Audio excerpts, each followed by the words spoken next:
Hello, I'm Helen Wyld and I'm a tapestry historian. When asked the question, what is a tapestry, my impulse is to try and reconstruct some of the historic uses of tapestry that we've forgotten today. We often encounter tapestries in museums or historic houses where they tend to be fixed in place, often even part of the furniture. But historically, tapestry was really a mobile medium, and it was this that gave it a lot of its power.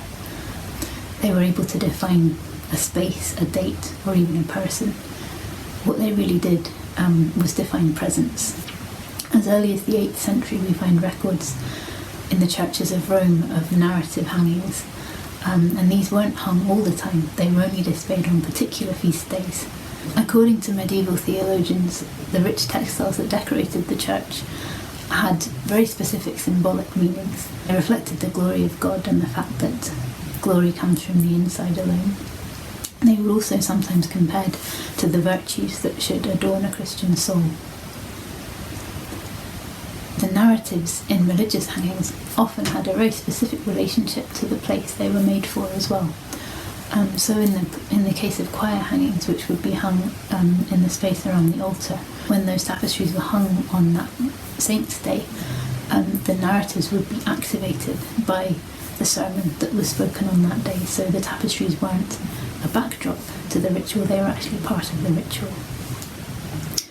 When it came to secular power too, tapestries had a long association with the framing of power and authority.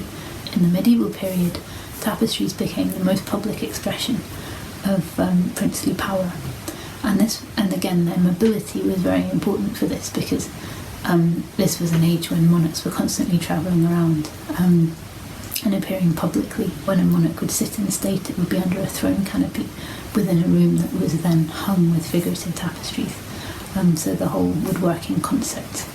At events like the Field of the Cloth of Gold, we find numerous descriptions of the appearance of Henry VIII and Francois I, and the majesty of both monarchs was actually described in terms of the tapestries that they displayed. At more ephemeral occasions too, tapestries played an important role, so they could be hung in the streets at processions, both religious and secular. Processions of the Eucharist are the most obvious example.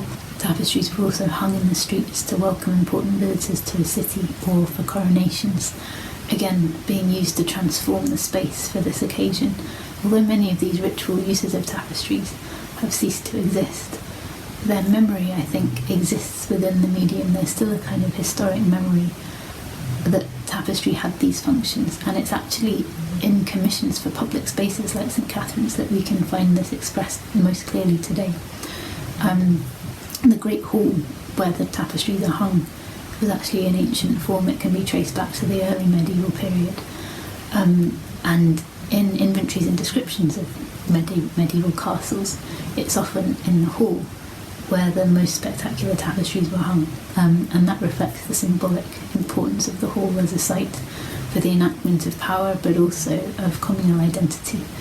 And I think we could even say that at St Catherine's, when the college meets in the hall, the tapestries are activated in that way.